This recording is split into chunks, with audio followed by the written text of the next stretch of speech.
name is Vaibhav Savant. I am a part of the Ligo India Education and Public Outreach team. So welcome here for this Sunday morning session of the Outreach Week for Ligo India here at Vigyan Samagam. As I said before, we are very happy to see you up here on Sunday morning, and we have a very decorated speaker with us today, Professor Gopakumar, who works at TIFR presently, but he's a PhD student of Professor Bala Iyer from RRI. And Professor Bala Iyer, as you might know, is like a father figure for LIGO in India. He was monumental. All his work is monumental in bringing LIGO India here in India, in the state of Maharashtra, the observatory that is going to be built. So he's also a recipient of the $2 million Breakthrough Prize in Fundamental Physics, which was shared by people who discovered gravitational waves for the first time. The presence of them was verified experimentally by LIGO, the Laser Interferometer Gravitational Wave Observatory. And it doesn't let me talk much about him, but I'll still tell you a little bit. Thank you. I think that's more than enough for him. So I didn't get the 2 million, by the way. It was shared. And my wife took it for our trip in Europe. So okay, thank you for coming. Good morning. My name is Gopakumar. I am from a place called TIFR, which is not very far from here. I am part of something called LIGO Science Collaboration and now LIGO India efforts. So today I'm going to talk about a revolution that occurred some 4 years ago, and this has implications for the astronomy, and thanks to taxpayers' money, we are going to have toys like LIGO India and SKA in India. So we are really appreciative of your support. So let me talk about this revolution. Actually, the event which kick-started the revolution only lasted for 200 milliseconds. And it was not even spectacular if you think about it, what we actually heard. We didn't see anything, we heard something. And that is this.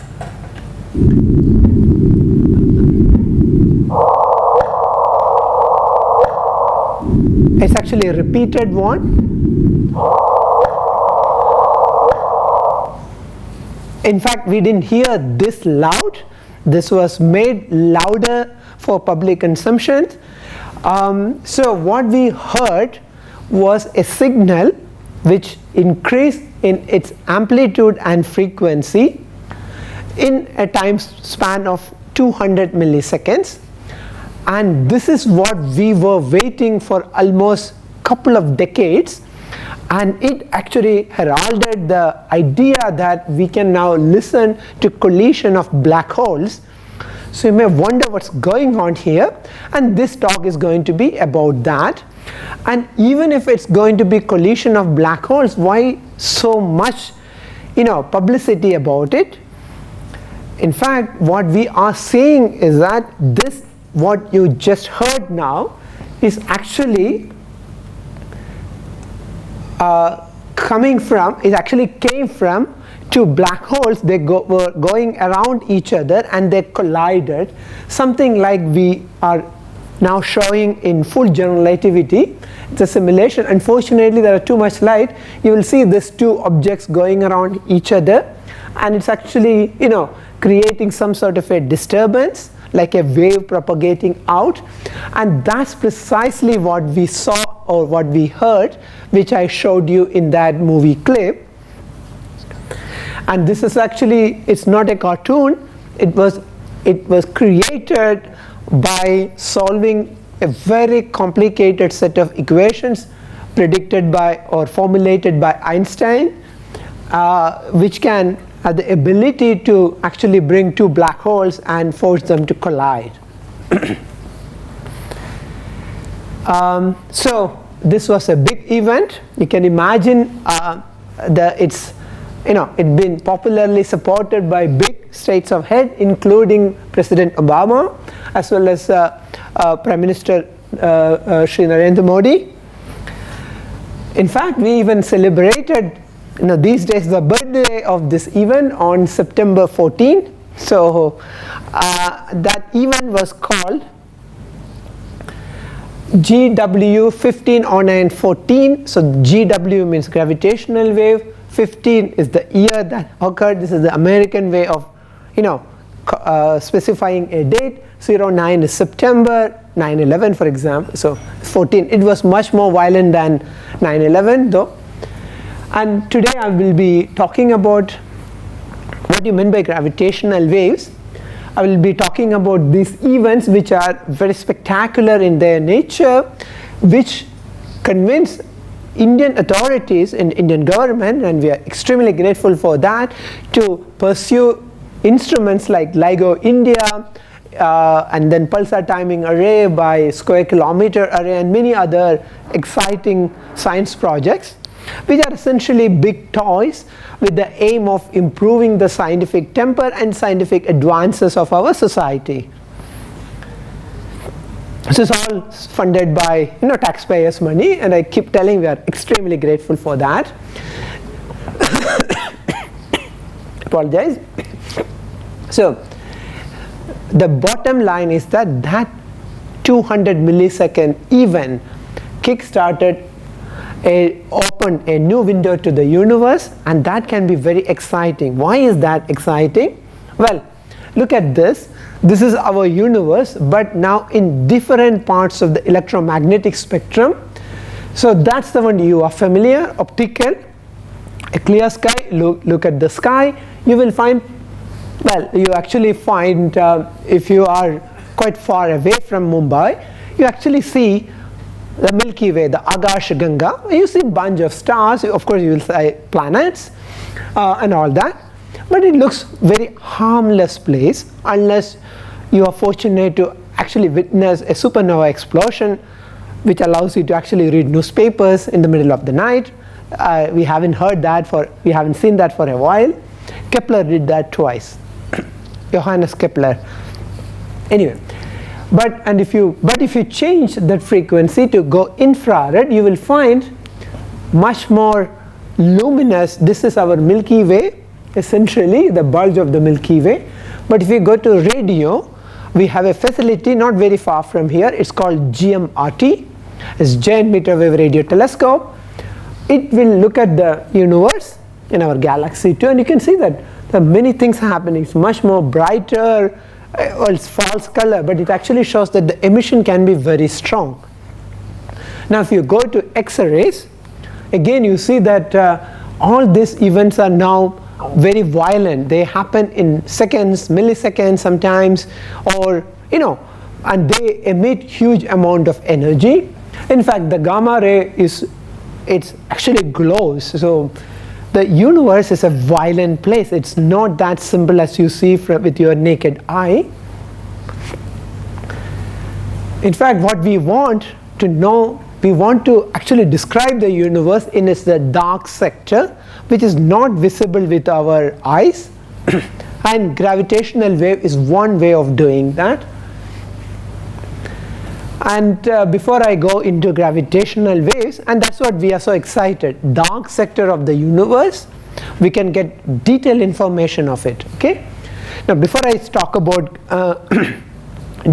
gravitational waves and black holes and other things, I will talk about gravitation. We are familiar. I'm fairly sure that all of you are familiar with this equation, right? Can you tell me what that equation is? Are you familiar? Not really. So what about you? It's the force acting between any two bodies in the universe, and which tells the amount of attraction they are pulling each other with. Excellent. That's perfect. This is the classic Newtonian description of gravity. Our day-to-day life is actually based on this equation. It actually changed our civilization, if you want to make a very strong statement. Okay. It says that the force of attraction between the gravitational force of attraction between two masses are directly proportional to the product of the masses and inversely proportional to the square of the distance. And this equation, and Isaac Newton, he was a genius, he immediately realized that there's a problem with this. It says that these interactions actually propagate instantaneously. What I meant by that is, do you know how much time it takes the light to come from sun to earth? 8 minutes. 8 minutes. Perfect. That's a correct answer. That simply means that, imagine, Captain Marvel took the sun and disappeared with it. We will not come to know about it for 8 minutes. But if you look at this equation, Captain Marvel can take away m2, that's the mass of the sun. According to that equation, we should immediately know that. And that we know there's a problem with that. But so Isaac Newton was aware of this, but he kept quiet. The other major problems to worry about in those days. Okay, but after many years, almost 300 years after Einstein came along, and he convinced himself around 110 years ago, 115 years ago, that gravitational interaction should propagate with the speed of light. And he was convinced that. He didn't have a theory to explain that, but he was convinced that this is indeed the case. The reason for that is a successful formulation of special relativity back in 1905, and it was consistent with many things we were struggling at that time. It says that all interactions will have to propagate with the speed of light, and Einstein knew that gravitational interaction as predicted by Newton violated that. So he was getting jiffy about it, and he actually worked on for 10 years essentially and formulated his general relativity in 1915, and we celebrated the centenary of that few years back. So Einstein, in those dark years of his career, was trying to reconcile these ideas that Newton says that the gravitational interaction should propagate instantaneously, whereas Einstein knew that all interactions which can carry information should propagate with the speed of light. So what he did was he introduced a concept of space-time. I'm not going to make your life miserable by doing all that. There are easier ways of explaining this. So Einstein, unfortunately we don't have that nice demonstration. Do we have that? So there's a ball which rolls on a curved surface. Anyway, it doesn't matter. I will try to, Einstein did something called thought experiments, Gedankens. So we can do that. He argued that there are no force of gravity. Okay, the apple fell on Newton's head not because of any force of interaction. That's actually a myth. In fact, it's just an illusion. What you're saying is amazing, right? So Einstein was really, opening up something else. His statement is that this is an illusion. This is definitely not an illusion. I went up and came down, right? That's because of the gravitational interaction. And he says that that's just an illusion. He says that simply because we are not, traveling in some curved path or anything. It's all our inability to identify. We live in something like a space-time which is sort of a curve. It's a very complicated thing, but there are ways of doing that. So this you are familiar. Now I will bring in that. So all I'm trying to do here is a plot. Take a ball and I can throw that. I don't have anything to throw here, so I will not throw anything. But you can imagine that if so this is up and this is right or left if you want. I'm trying to plot trajectory of any particle when I throw it like that, and you can see that depending on my speed and my ability to throw, so if I have a bullet or I have a ball, it will travel a curved trajectory, and we have seen this. If you want a demonstration, I will have to throw something, and this is good enough. So this is what I meant by that. I just plotted that here. Okay, so it went into some and it came down. I can plot this in a slightly different way, where I plot time and space. So same thing, I mean, because it took a time, certain time, several seconds for that guy to come down and crash onto the ground. So I can actually plot that. Then you will find in this plot, it's actually a straight line. It's not going to curve in that. You can imagine you have to do this mental exercise. Is that clear? Because the time goes up, it cannot come down clearly. So the ball, then after a while, it will reach some space, but the time keeps going up. So that's what it means. In this trajectory even, that will be straight line. So different velocities. So here if you look at it, it looks very different prescription altogether, right? If you are not told, you will say that something else is being plotted. It's actually the same physical phenomena of throwing a ball or firing a bullet that's been plotted here. Trajectories are curved here, it's actually straight here. So what the point of conclusion is that we may think things are curved because we can only visualize things happening in the three-dimensional space, but that doesn't prevent us from thinking about a space-time which is four-dimensional, three-dimensional space plus a time. Okay? And for mathematical purposes, it's actually easier to deal with space-time for various reasons. And so trajectories need not be curved. That depends on where you are trying to observe them. In a different abstract way of thinking, which are equivalent, trajectories need not be curved, it can be straight. But that was not sufficient to explain gravitational interaction in a very general, fundamental way. So Einstein went back to Newton. He said, we talk about apple falling onto Newton's head. That's not really a signature of any observational significance of gravitational interaction. It's just a cause. But if you imagine you want to see what is the observational consequence of gravitational interaction between, say for example, Earth and the moon.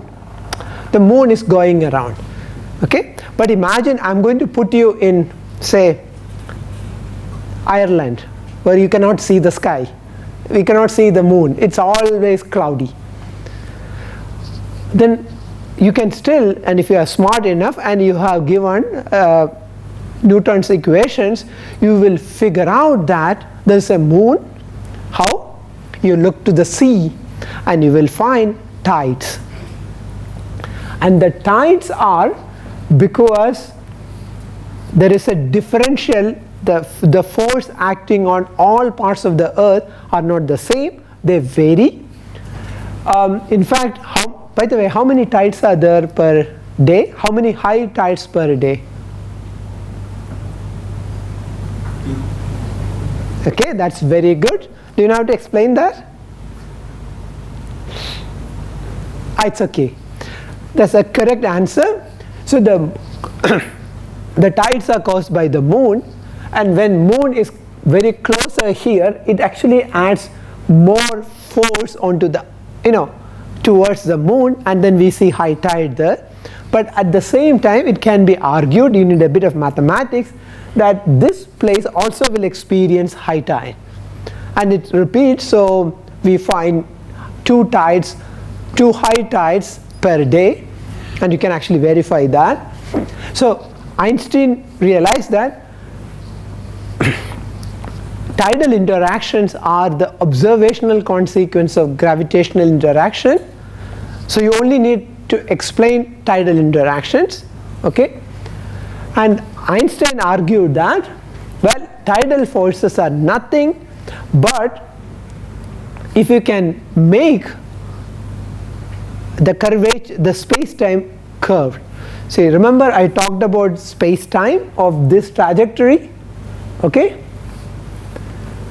So you can actually talk about, if you can make that entire construct I'm talking about a bit curved. This is now flat, but if I can make it curved, that's actually is what gravitational interaction is all about.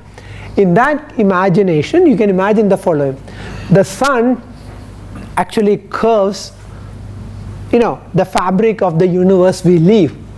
You have to imagine that way. There's no need of any force or other things.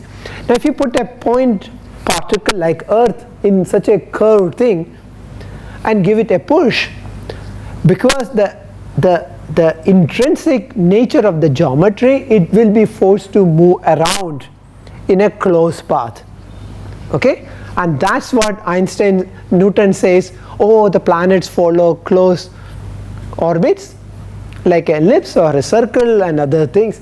You can actually demonstrate exactly identical thing by imagining that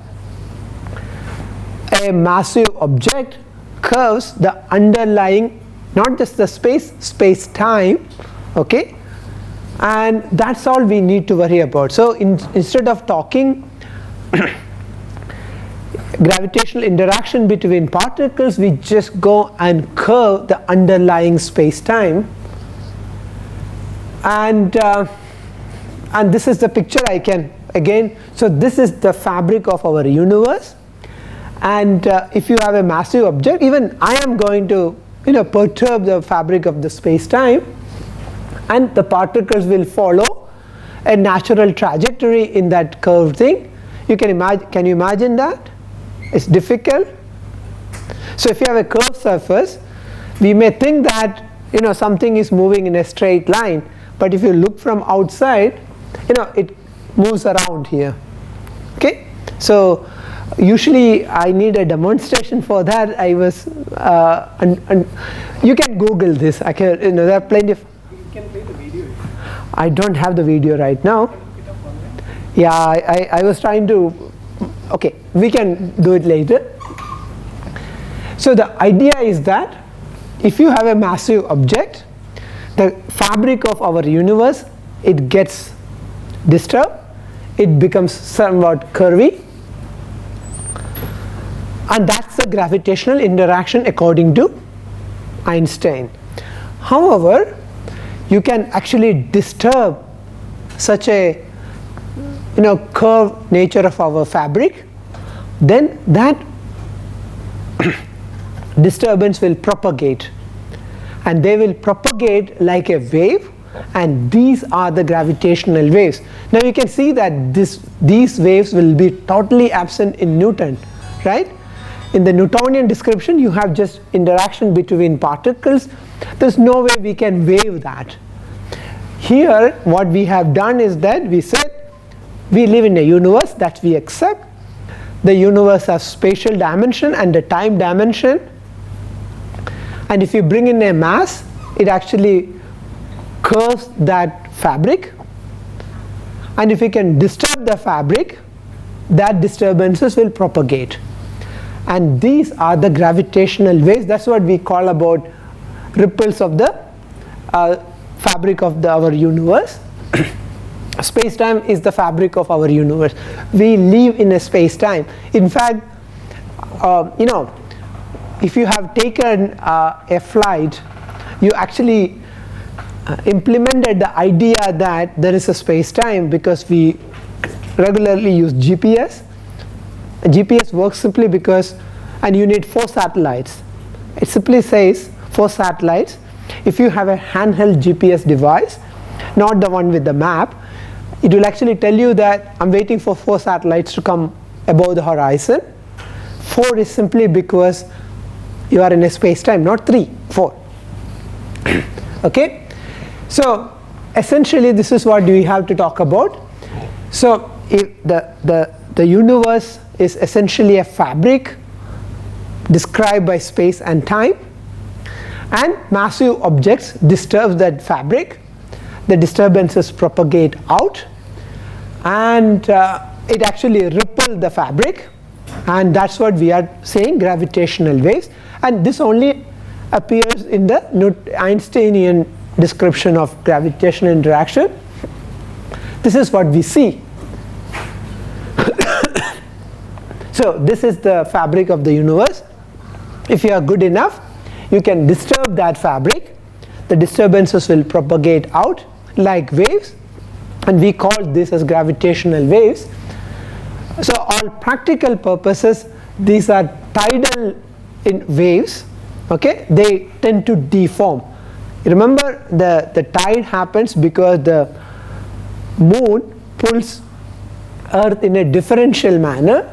So these are essentially time dependent tidal forces, and you need masses.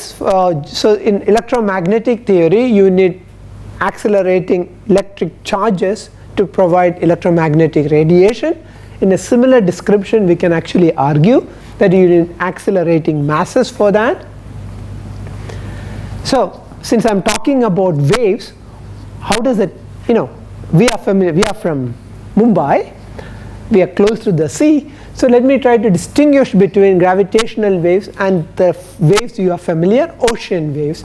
So this is a ship, there are waves in the ocean. What will happen to the ship? Yeah, ships will rock, right? That's what it gets rock, but we will rock you, right? That's exactly that rocking. So this is what an ocean wave is going to do to a ship. But if there's a gravitational wave passing at that time, that's what's happening to the ship. What's the difference there? The ship gets stretched and squeezed. Exactly, that's a beautiful answer. That's precisely the. Whereas here, ship is getting rocked. It goes up and down. It doesn't get deformed. That deformation is what causes the tides which we actually see every day. They are identical in nature. So this is the take-home message. If you have gravitational wave passing by, you will be deformed. And if you can measure that deformation, you will pick up gravitational wave. A very simple idea. Okay? So there are waves which are familiar, like ocean waves, or you have gravitational waves. The difference is very clear. This is the line I want you to take home. So, sorry.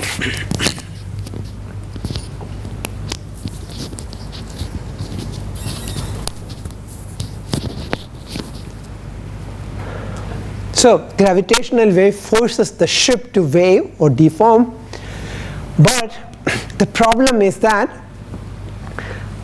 when I walk around, I'm actually accelerating. I am creating gravitational waves which affects the fabric of the universe, but it's too weak to get detected by anything we have created so far in our Earth. So if you really want to pick up gravitational waves, the first, remember this civilization, this room should be thankful to people who actually, did experiments on electromagnetic theory, right? So, do you know that Einstein's study, there were only 2 photographs? Anyone knows who those photographs are?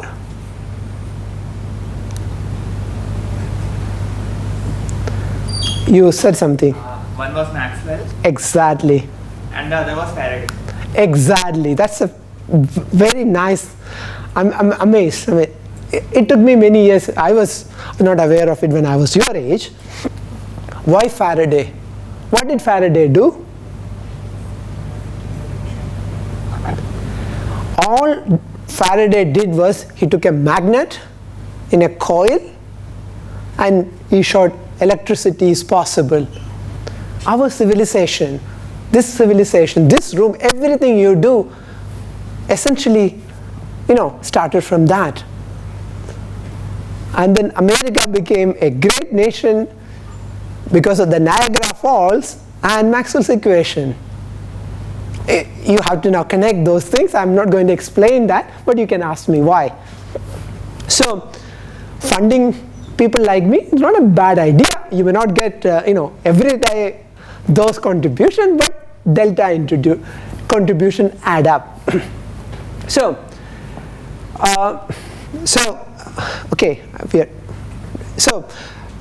this kind of fundamental research actually helps you to develop things which are very useful down the line. And what we are trying to do now is essentially something called Hertz Experiment, which demonstrated that the electromagnetic radiation can be generated and received. We cannot do that with gravitational waves, but we are at least picking them up. So it turned out that detectable gravitational waves are created by astrophysical events, not terrestrial events, but the instruments like LIGO cost thousands of crores. It's actually right now the 2 LIGO interferometer full construction cost and operation is close to $1 billion. So you cannot ask governments to fund your crazy experiments simply because you put few years of your life on that. So you need indirect evidence to demonstrate that gravitational waves do exist, and that was possible from the discovery of an object called a binary pulsar. So this is the one, and so that's a binary pulsar. It's essentially a cosmic lighthouse. Okay, so you have seen lighthouse in Mumbai. So these objects will send you a beam of radio waves towards you, and they are rotating very fast. Existence of such binary they were picked up in 1976, and that was actually enough to demonstrate that the gravitational waves were there. I will not go into the detail of that. In fact, these two gentlemen, that's Joe Taylor, who was a professor in Princeton at that time and his graduate student.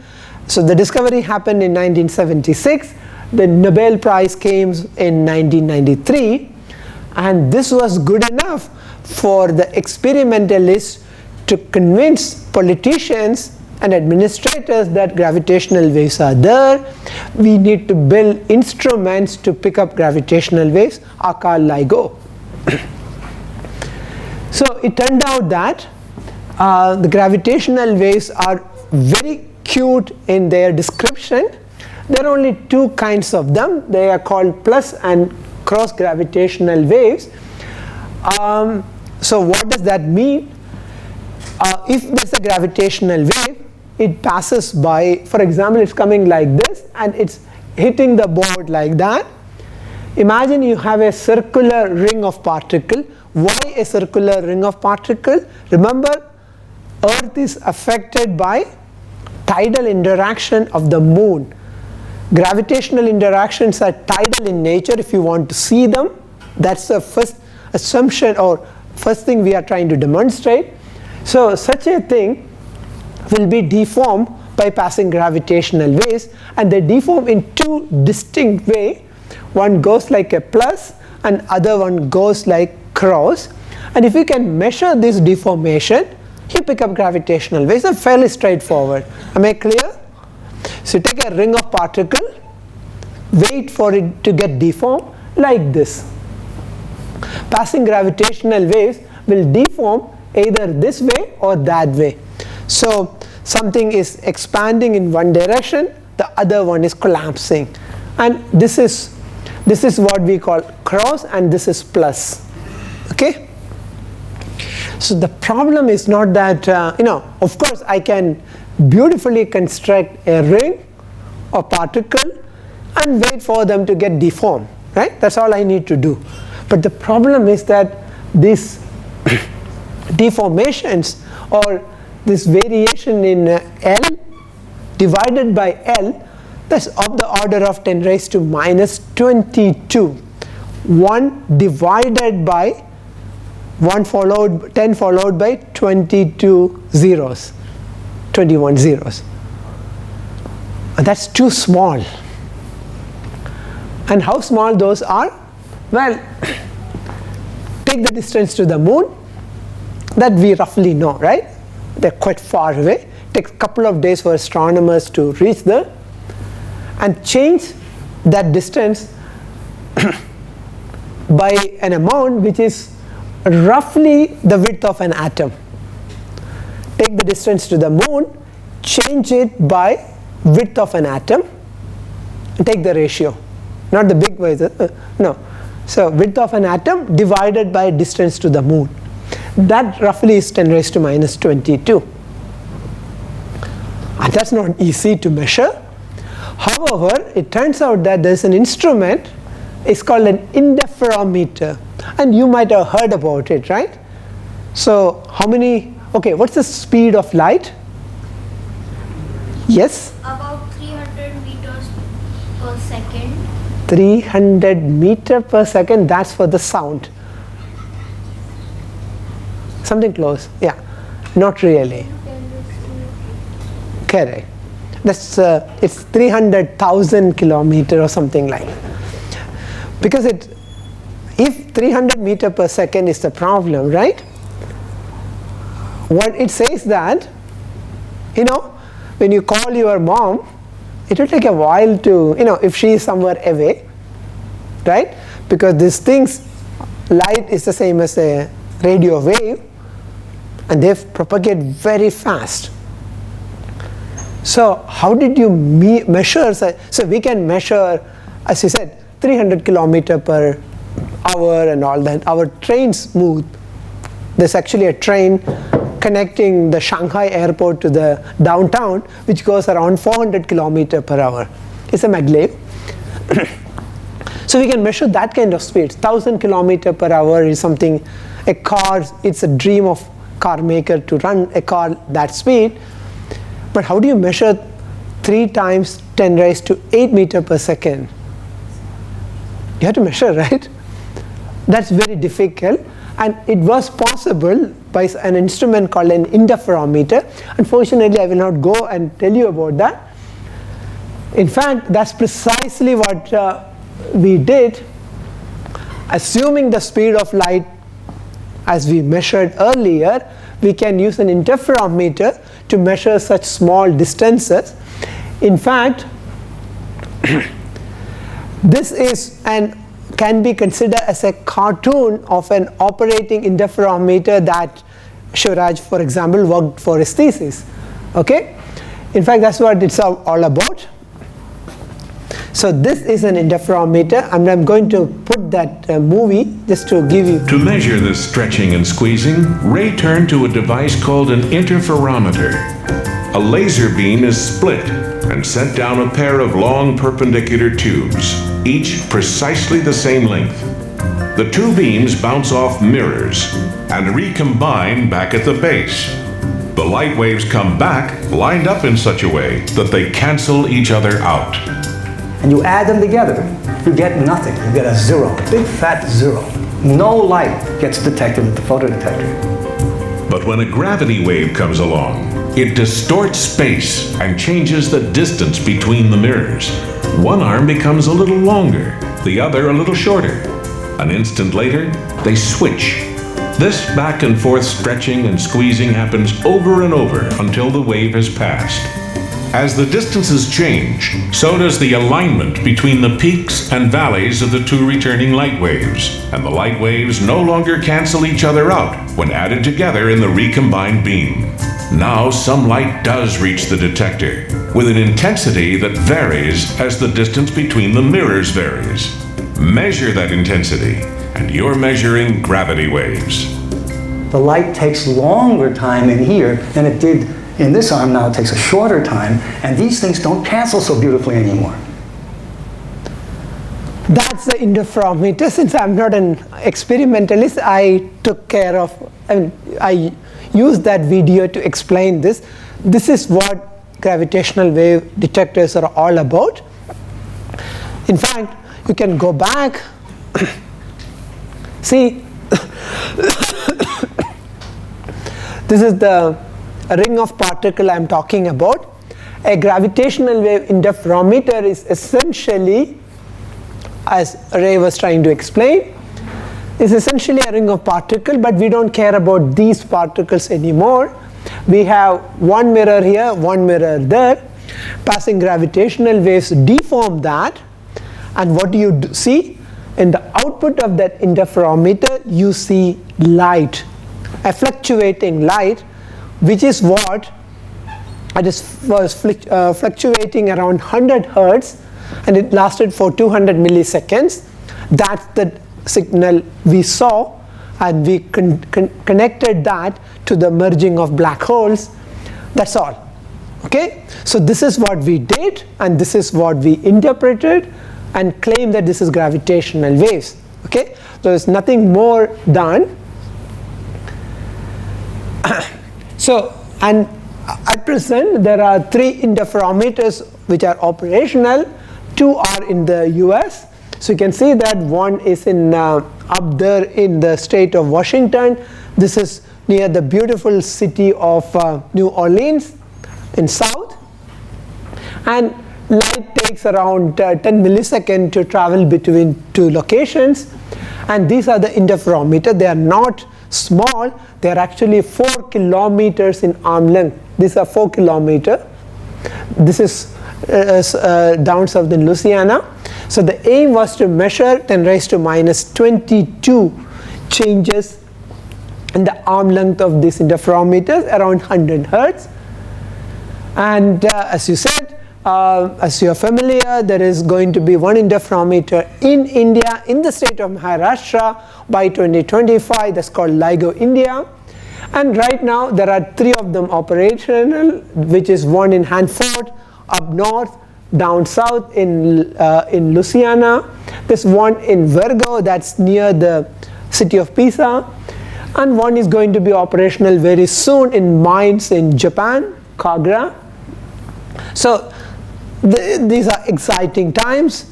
We are picking up gravitational waves regularly. This month itself we picked up around 10 gravitational wave events. Okay, so this is for publicizing and showing our gratitude for the support of the public to build an instrument called Ligo India. So by September 2015, the interferometers which we just showed were all operating and they were ready to take data. And this event occurred on, as I said, 15th of September 2014, sorry, 14th of September 2015. This was the signal. It arrived around 3:30 Indian Standard Time at both interferometers. So both interferometers saw the event. It was a coincident event. There was a signal different. One came 7 milliseconds after the other, and then this is what happened. So this is the data from one interferometer, this is from the other. When you combine them, incorporating the delay, this is what you see. So it is indeed same event. So by 2 interferometers, 2 observatories with the delay, they match beautifully. And this is all, this is the one I'm going to play, and this is what, this is essentially coming from the, this is what we actually heard. That's we call as a chirp. It only lasted for 200 milliseconds at both interferometer with a time delay. What we plot here is the frequency and time. The signal increased both in its amplitude and frequency. So, but we can just look at this plot and figure out that the frequency changed from 35 Hertz to 150 Hertz around in 200 milliseconds. And because of the light we saw from the output of the interferometer, we could actually translate that as an amplitude of the wave, and this amplitude was around 10 raised to minus 21. So our interferometers were clearly sensitive at that point. This can be explained by the inspiral of 2 orbiting black holes, and this is not the time to show you equations, but I just want to tell you something. We know from other observation how the frequency changes if gravitational wave passes, and that formula is very easy to remember.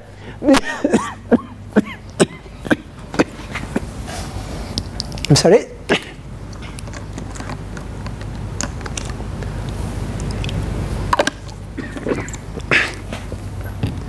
So we can measure from the graph both F dot and F. You immediately get a combination of the masses because we know G and C. That's all it was required. From that, one can easily argue that these cannot be other than but black holes.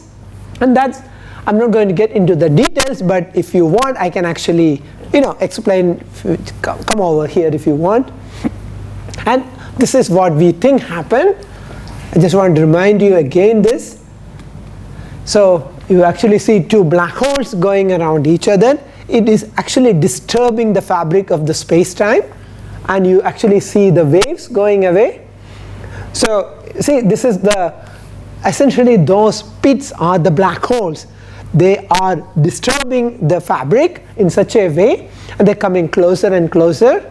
You can see that, because it shows how the potential changes for all practical reasons. You can see that the waves are going away from here, and you will see them coming closer and closer. You can see this is of course slow down version, and now we just want to see they are coming so close, they're going to merge, they're going to touch each other. When they do that, they get the maximum peak out there. You can see that they're now one object, and then they settle down, and so the fabric is now a bigger hole in the fabric, and gravitational waves propagate out.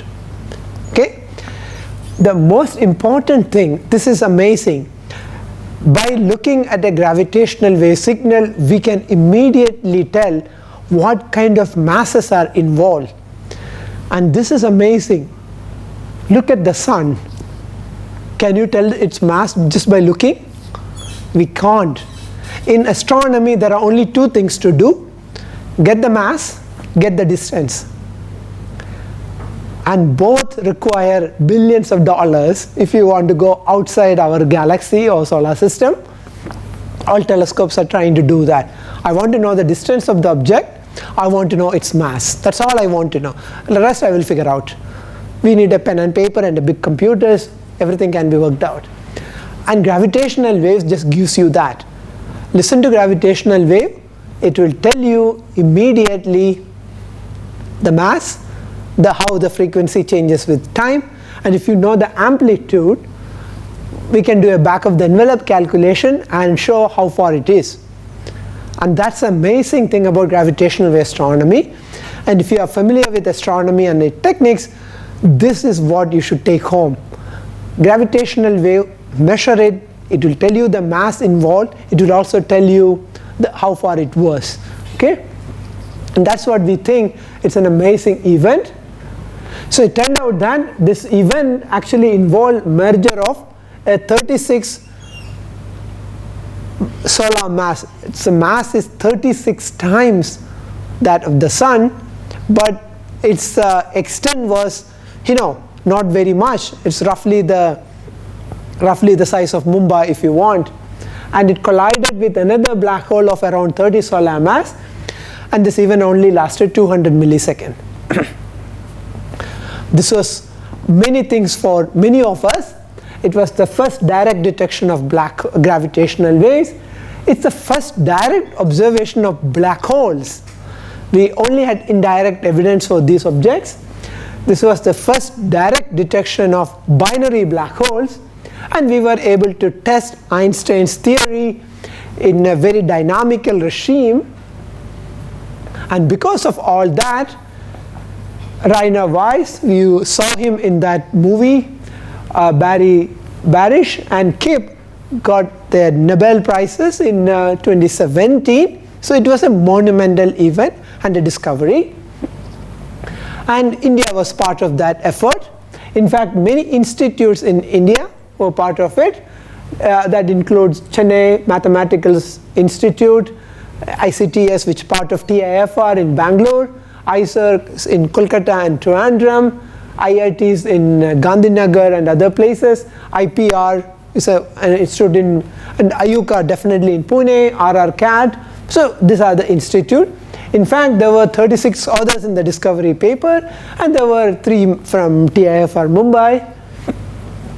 So we actually contributed substantially to the analysis of this event, including how to understand the response of these interferometers to terrestrial disturbances and signals, how to developing data analysis techniques.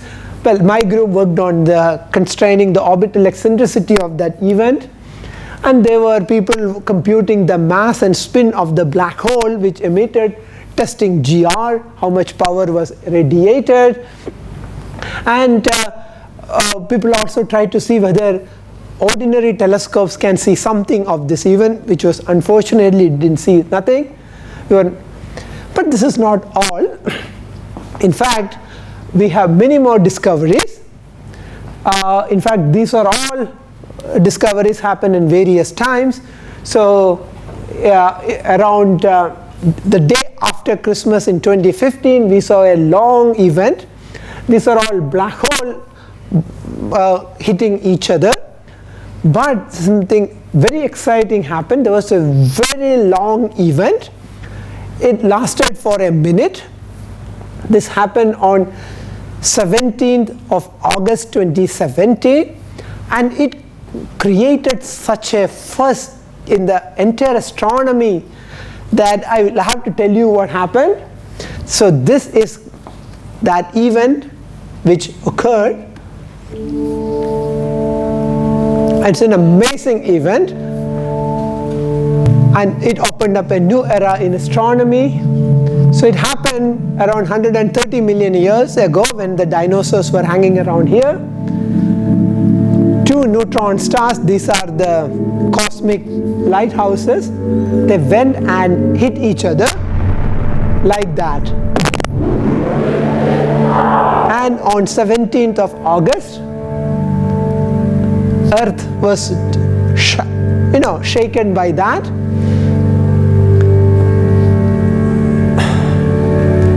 Within 2 seconds, an observatory in space saw a flash. Within 10 hours, we actually saw an optical counterpart with the regular telescope.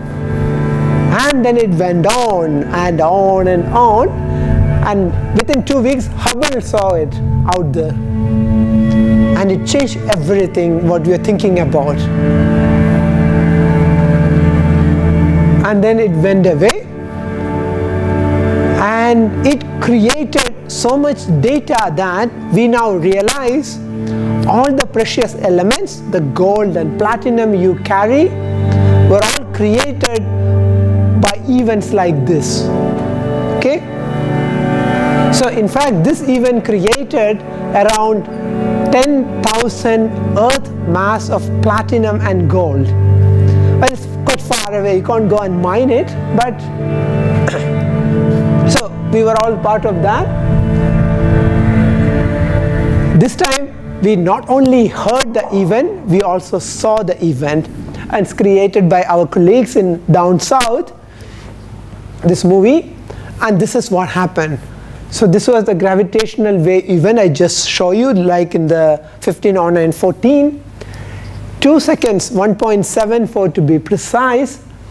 This was picked up by an observatory in space, and it's called a gamma ray burst. And the gamma ray bursts are amazing events.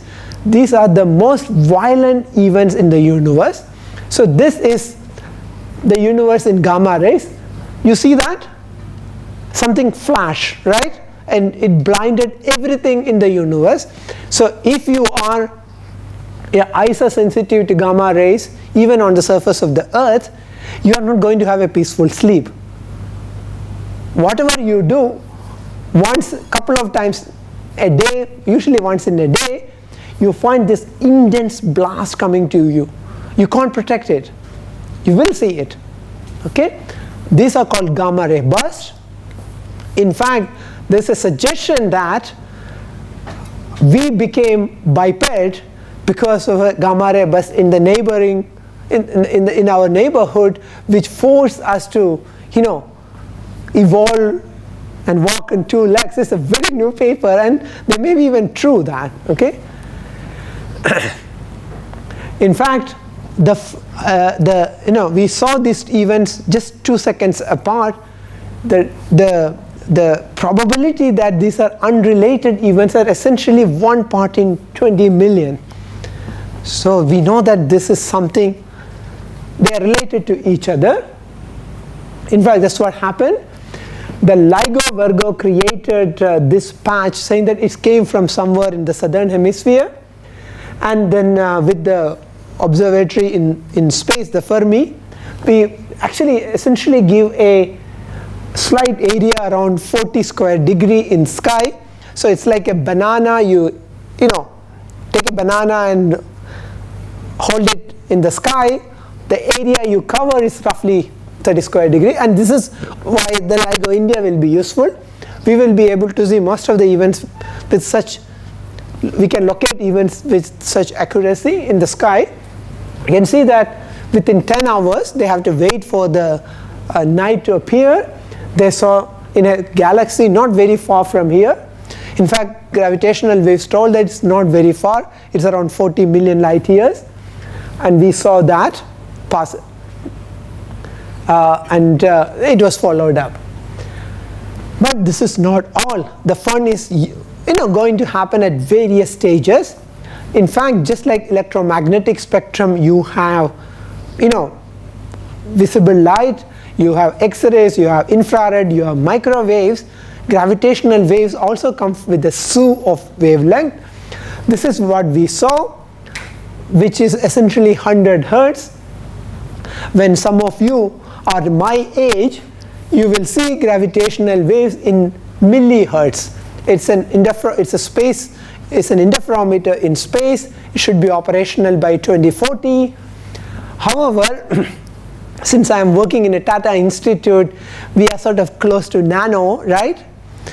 Nanohertz gravitational waves are also possible, and we expect them to be picked up by instruments like this. These are big radio telescopes, and that should happen in next decade, maybe during the time of LIGO India, and it's called a pulsar timing array. So what happens is that this is a pulsar, a passing gravitational waves, actually going to change the distance between the pulses, the time interval between pulses, and we try to monitor that. It's going to be a very horrendous experiment, and we are getting involved in with our full might. So that should be happening. India will have contributions both in theory, observation, and data analysis. It's with the telescopes we are building and already have. In fact, next week we are going to host a big conference in Pune. It's called International Pulsar Timing Array Workshop, and that's what I'm wearing this too. So I'm also part of that. And the idea is to pick up for the first time, nanohertz gravitational waves, and these can come from very, very far away, as when the universe was extremely young. And so that's the summary. So we are opening up a new window to the universe. It's already open. We are collecting more and more data, and it's exciting. Remember, Galileo looked at the heavens, and it took several centuries for the electromagnetic astronomy to mature with Hubble. But that will not be the time scale for gravitational waves. With next 30-40 years, this field will be fairly matured, and that's an exciting thing, and we definitely need public support for all this to happen, and also young minds joining us.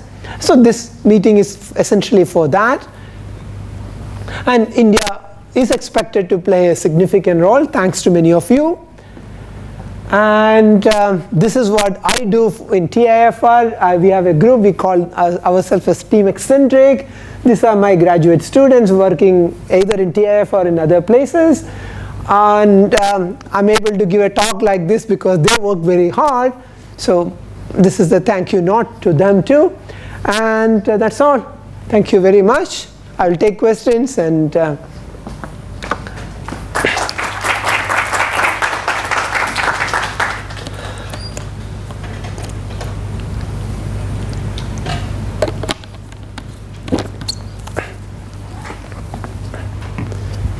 so we are supposed to have a Q&A session. Yeah, please.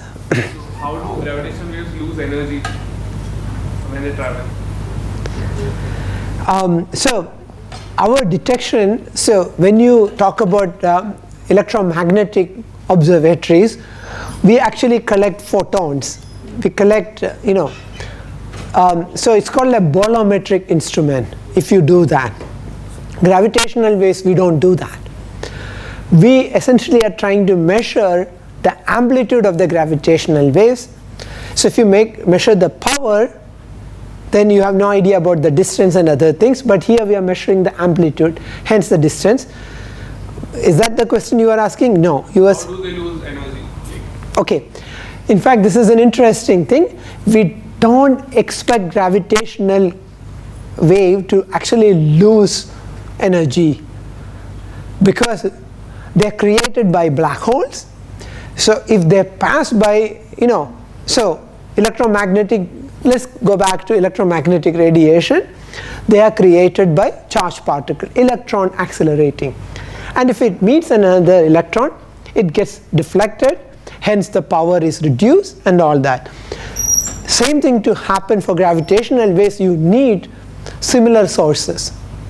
So if you pass by black holes, yes, you will be.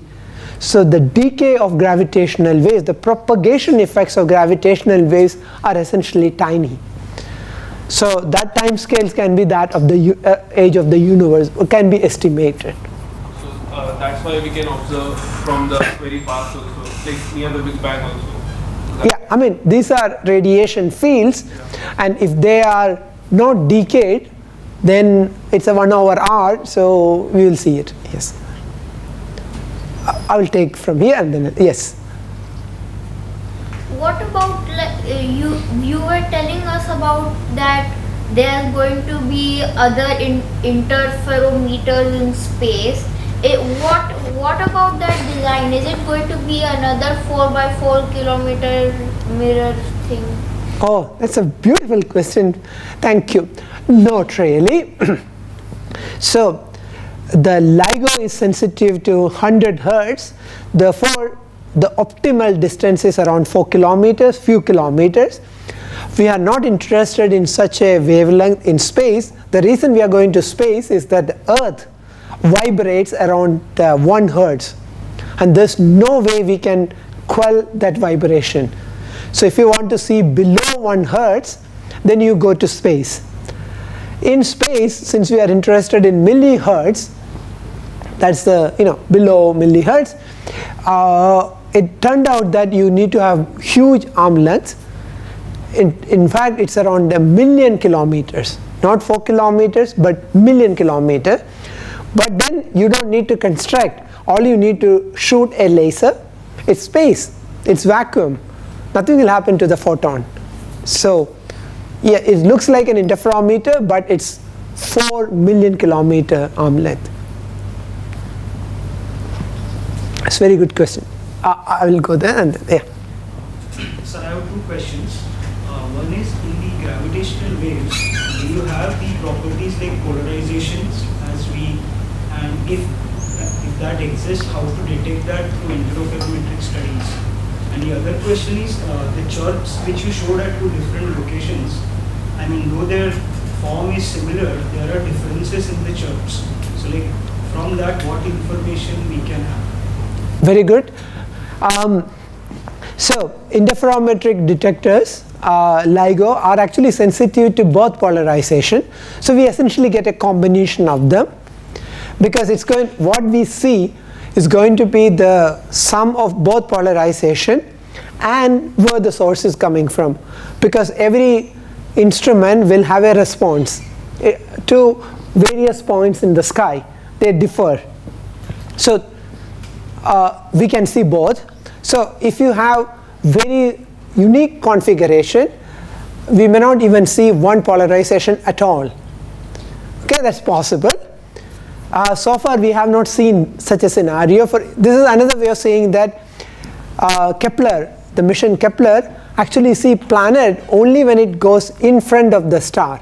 It's called a transit. So such configuration can also happen so that one polarization will be dropped out altogether. So there are possibilities. The second question, yes. So an interferometric response will actually, going to depend on the local disturbances. Therefore, we don't expect exactly the same response. That's very important. We don't expect and we don't see. More importantly, these two interferometers are actually rotated by 90 degrees just to take care of some noise mimicking it, so that the final analysis you actually have to rotate your signal to take care of this. So there are smart people all around the world, they know how to take care of those, and Shivaraj is one of them, and maybe he has more corrections to that. So I will, yeah. Could you tell me some properties of this wave? Does it dampen as the distance increases from the source one? Or something about the polarization, the speed? What do you mean by polarization in this context? Okay, so the gravitational waves are, so I argued earlier that the gravitational waves are nothing but traveling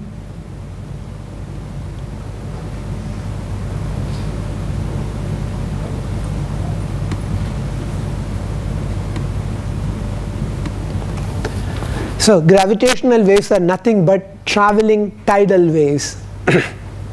So they can actually deform objects in a very two specific ways, and they are their polarization states. Okay, so this is called a cross polarization because it goes like cross. That's called a plus polarization. So these are the two. An interferometer usually sees a combination of both. Okay. Now about the propagation effects, gravitational waves are created by accelerating black holes or neutron stars usually. So if you really want them to be getting scattered, you need actually black holes and neutron star on the way. Their distributions are not that common. So the decay of gravity propagation effects are essentially negligible, and if you even imagine the matter distribution in the universe and go for a decay time scale, that can be argued to be that more than the age of the universe, so we don't really care. So they propagate essentially unperturbed towards you. And the speed? That of the gravitational waves propagate with the speed of light, and we have actually sorry demonstrated that.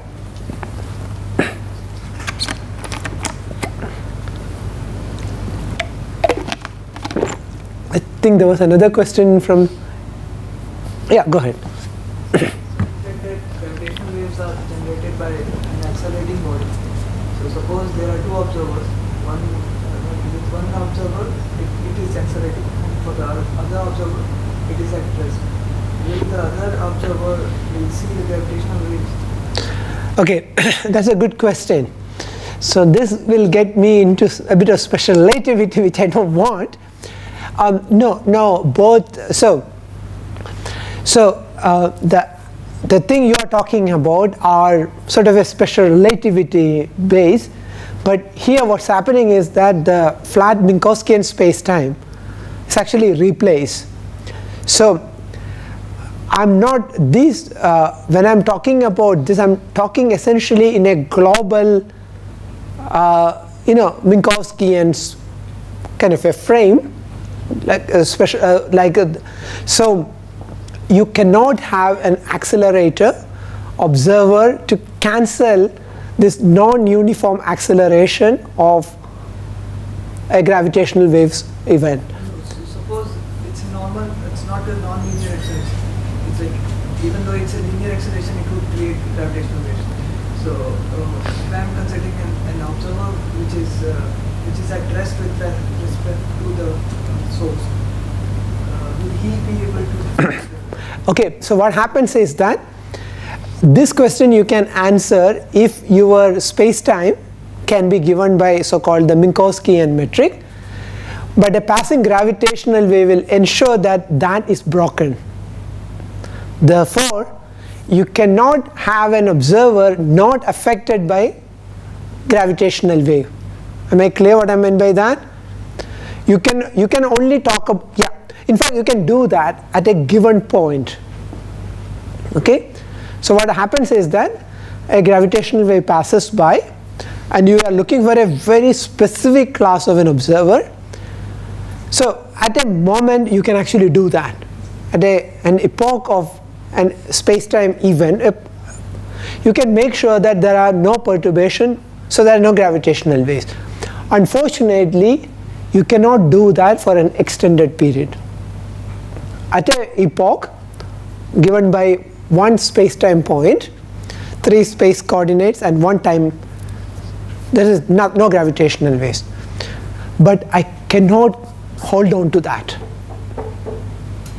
The next epoch, you're gone. You will find that it's no more Minkowskian. And there's a classic signature that there's a gravitational wave.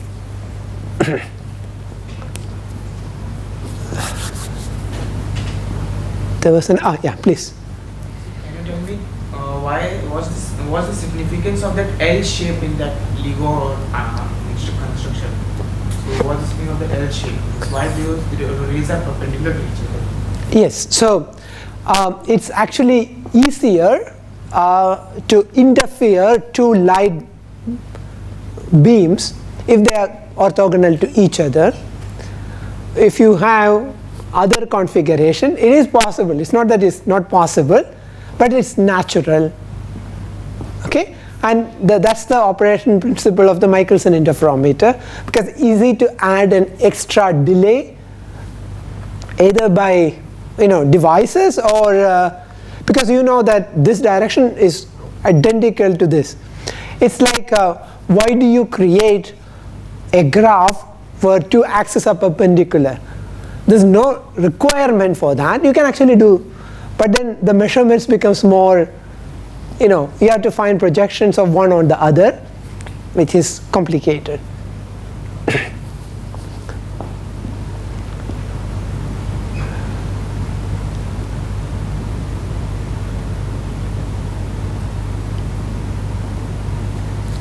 Yes. Space-time fabric. How do you describe it in 3D? All the images you showed were 2-dimensional with the height depicting the intensity of the strength of the force, gravity force of it. Correct. So how do you imagine in 3D? How do you imagine the time component? I think, I don't know whether you were here for this slide or. I came 10 minutes late. Yeah, I saw that.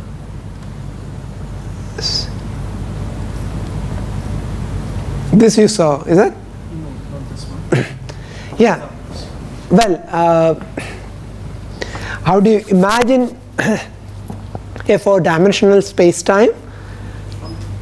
For example, if the Earth is revolving around the Sun, how do you explain the time component of the space-time fabric? Because the image shows the space component. Correct. Time component. So you can't. So the best way to imagine that is for all computational purposes, right? It's very difficult to actually. Well, you can do a formulation, but on a computer, it's better to do this in a split. You take your space-time, which has 3 space and 1 time dimension. You slice it in such a way that you have at each, but there are But then what will happen is that your time slices like this, they are not going to be one of the other, they can actually curve. Can you imagine that? Okay, so there is a 4-dimensional space-time, 3 space, 1 time. For practical purposes, there are a couple of prescriptions to slice them, okay, so that you still play with a 3-dimensional space, okay. But when you go from one epoch to another, there's a very clear rule how this happens, depending on the mass distribution, which causes the space-time to curve. Am I with you or not?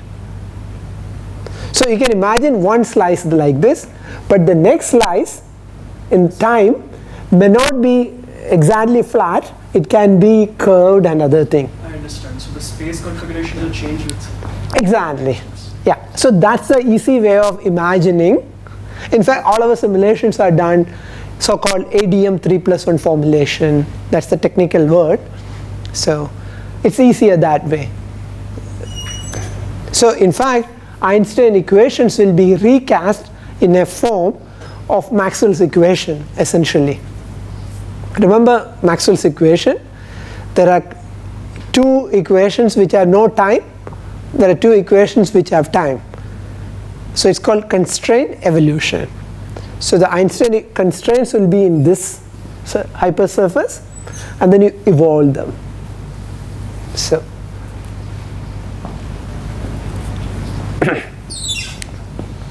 yes.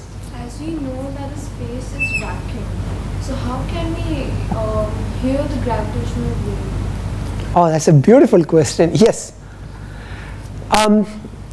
Very good. Let me think, because it's not that we are not really hearing gravitational waves, but I give that as a easy way for you to visualize. Because when you say gravitational, when you say astronomy, we see. Here we hear. What we heard is something different. So what happened was that the fabric of the space-time, fabric of the universe, was perturbed. And this perturbation, okay, this disturbance had a frequency of 100 Hertz. Okay? Now, when you have something 100 Hertz, you can actually listen to that, because your ears are sensitive. Okay? So, in fact, you go, if you can, maybe Captain Marvel can take you there, to very close to a black hole merger, you can actually hear, because your amplitude of that gravitational wave will be sufficiently large that your diaphragm will be vibrating. Well, you will be stretched too, but so that's the way we talk about. So it's not that there are sound waves. No, the fabric itself is vibrating, okay, and that vibration, because you are also part of the fabric, so if your eardrums are vibrating, you will hear it. That's the way I was like to imagine you. It's not that they are sound waves. Don't get the impression that these are sound waves. The fluctuating lights were happening in 100 Hertz. 100 Hertz can be, when you amplify that, any 100 Hertz fluctuation with sufficient amplitude can affect your ear. That's the way. So.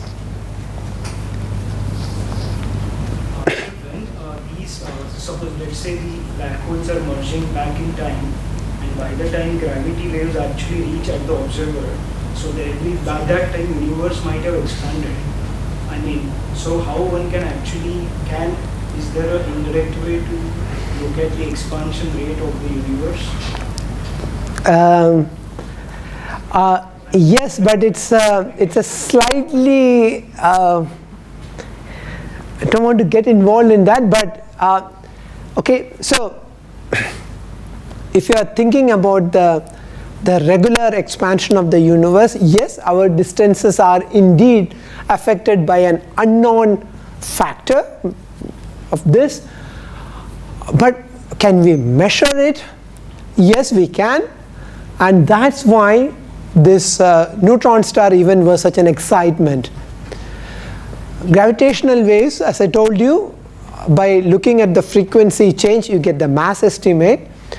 Just by hearing how strong they were, you get the distance.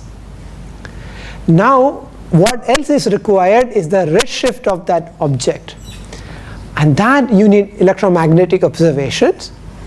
And we think that observing up to 30 to 50 such events, we should be able to actually confirm whether the universe is expanding in a very independent manner.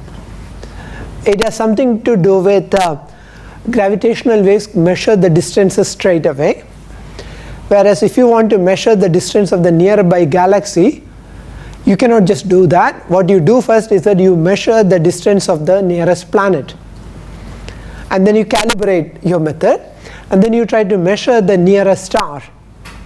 It's called parallax. You calibrate that, and then you look for something called HR diagram, and then try to get the spectral type of the star and get the distance, calibrate. You cannot do this after 100 parsec, 200 parsec maybe. Okay, give a, around 500 parsec is the maximum. But the nearest galaxies are megaparsec. So how do you do that? Then there are something called, it's called cosmic ladder. Then you have something called variable stars. In fact, the Hubble was only doing that to pick up the distance of, almost for 3 years, Hubble was looking at nearby galaxies to look for so-called certain variable stars. The luminosity and the period are related, that's the argument. So all our distance measurements right now are full of possible errors. Gravitational wave, the distance is straight away. So eventually we will be able to connect the measurement of the distance and the redshift that gives you how far things are moving away, will eventually get you, about the nature of the universe, acceleration and other things.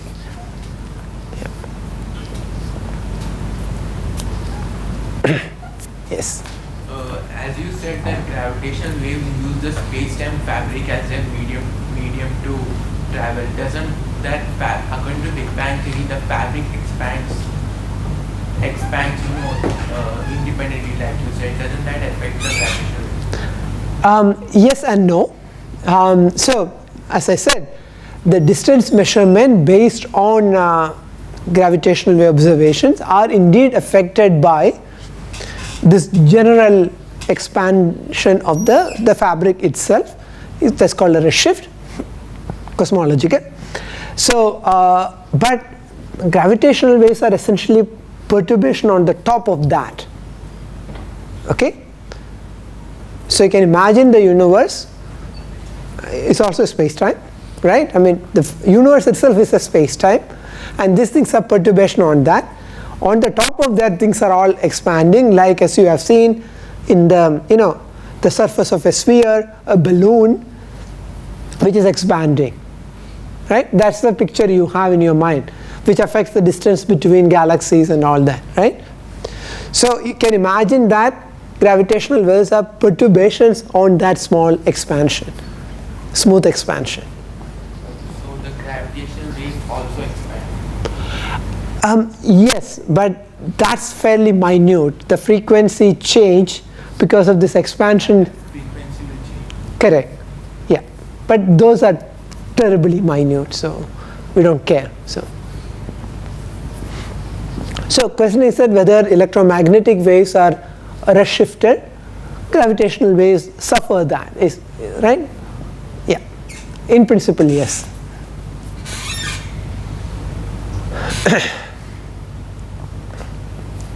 Regarding my previous question, you said energy doesn't lose, but the amplitude near the black hole merger will be more than what we observe. So there is a loss in amplitude. So therefore there must be loss in energy, right? No. So the amazing thing about electromagnetic waves are that they propagate out with a rate. So any wave, so there's something called Maxwell's this in wave equation. The solution goes like 1 over r. 1 over r waves can actually carry energy, because as you expand this, it goes, because the area expands like r square, so things get cancelled. Amplitude of the gravitational wave will be stronger near the black hole. It will be weaker by that 1 over r, that's all. But it still carries energy and angular momentum.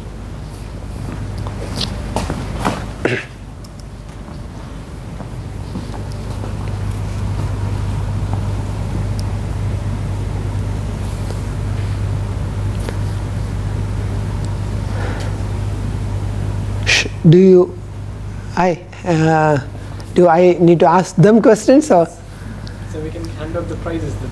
I think some of the questions were fantastic. I think you can hand out. Oh, sure. If you can point out. Yeah. This young man definitely. Yes. And you, very good question. The answer was fantastic. So I will argue. And one for the boy here. So, and for her, she asked a very nice question. So,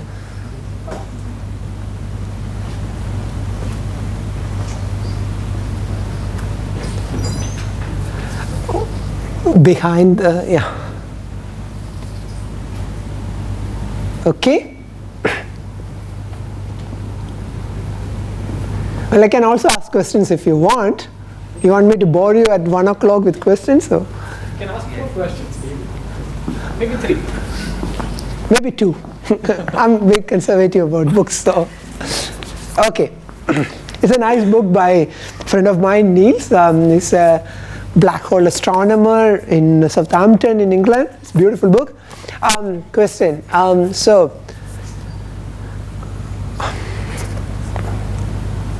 Okay. I mentioned that there are direct evidence for black holes known to us. Can you tell me about a black hole you might have heard about in the recent past? Yes. I've heard that when a star it reaches its end of its life, it explodes, and it's a red giant, and then it explodes, causing a supernova explosion. Then after that, it can either become a pulsar, not a neutron star. Yes, a neutron star or a black hole. Sure. My question was not that. There was a recent, uproar in the media about a black hole. Black holes are actually dead stars. Sure. Which has a gravity so strong that even light cannot escape from it. I agree. Which black hole you heard about in the recent past? Do you remember that? I heard about a black hole in the center of the Milky Way. Okay, that's was that the big news last month? Well, in April. Let me go to somebody who didn't answer. Yeah. Is it Messier 87 object? Yes. What was so special about it? They they created an image of that Messier 87 black hole object by using various interferometric different. They created different telescopes in all around the world, and then created an image of that. Okay. Why they did not do that for our black hole? Why did they go to? If you answer, you don't get the book.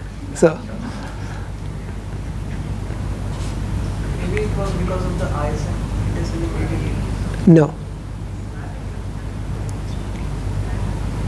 black hole in center of Milky Way is a spinning black hole, which is hard to interpret. They are working on it currently, and they have said it will be published in 2 months, 2 or 3 months. That is Sagittarius star. Well, MIT-7 is also spinning. Then why not?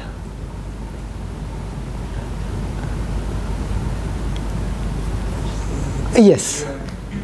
MIT-7 was a face-on, so we could see it directly, whereas for the our black hole, we'll be looking for a lot of dust, and this way we could see it without the intervening dust coming.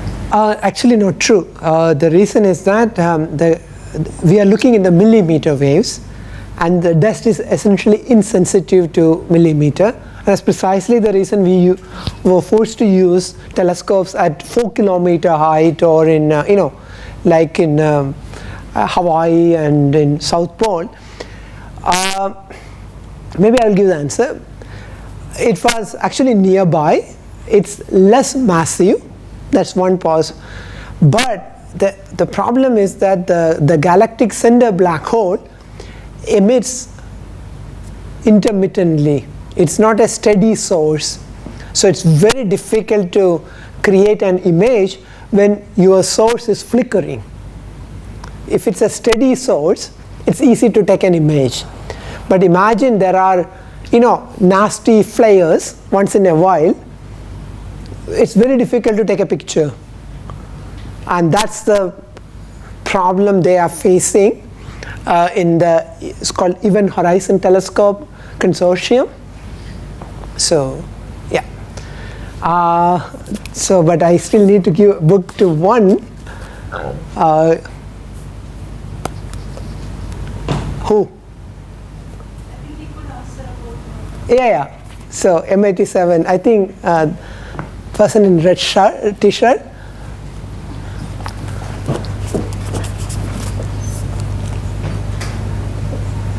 Okay, so, but how do we know that the galactic center has a, so since the question was on black hole, how do we know that the galactic center has a black hole? We have not taken a photo, but we still think that there's a black hole. How do we know that? And what's the mass of it? Yes. So basically, for any black hole, if you want to do an indirect measurement, you see that the stars evolving around it, their trajectory we locate, and by that, it's like in observation we see that the trajectory around which they are moving, if the size of that object is too small, because from Kepler's law we can calculate the mass of that object. How do you compute mass of an object with Kepler's law? E square is directly proportional to Which one? the time, third law of What is that? E square is directly proportional to dq. Hmm? The time period. Okay. The square of the time period is directly proportional to AQ. AQ means You have to, if you want a book, you have to give me the equation. E square equals to GM. How do you get the mass from that? So you can get the time period of the. Yeah. And if you can get the A. How do you get the A? From parallax I can. No, parallax you can only see up to 10 parsec. You know what parallax is, right? Yeah. What's parallax? We observe images at two different positions, so that. Which are the two different? One in India and one in Europe. No. When it is revolving around the sun, so. Okay, that's good enough. But you know how far the galactic center is, right? Yeah. So it won't go parallax from maybe from luminosity, from using standard candles. No, why do you need standard candles? For luminosity, from luminosity, I think we'll be able to. No. So you tell me the equation, then I will get you a book.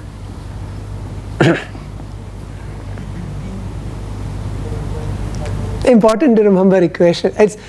You should never forget that equation. Because, well, everything is, yeah. It's like T square equals to Gm upon A cube. Correct. So omega square r cube is Gm. M is, okay, but how do you know the mass of the star? Because you say star is moving around, right? Anyway, I don't want to torture you. It's actually true. So, do you remember how was the orbital period of that star? Tell me and then I will get you work. Omega is relate 2 pi by p orbital period, right? So you need to measure the orbital period in order to get the mass.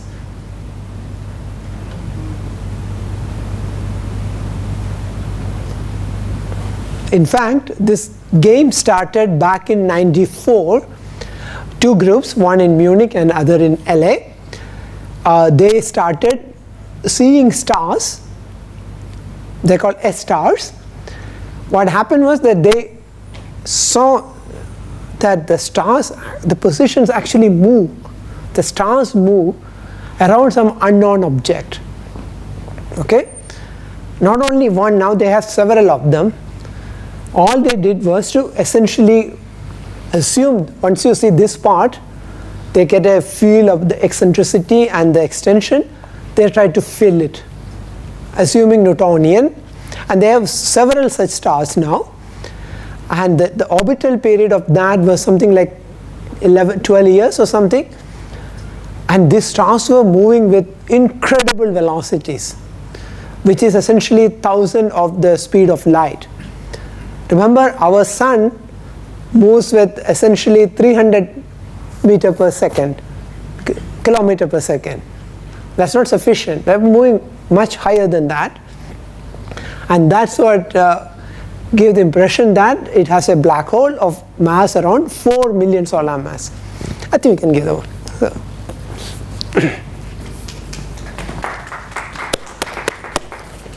Okay, I think we are done, right? All the books have been given away, so.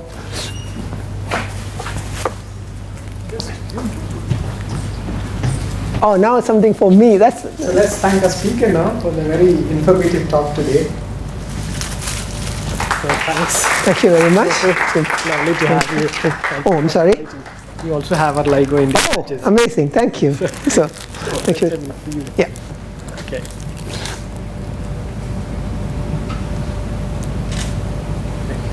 Thank you very much.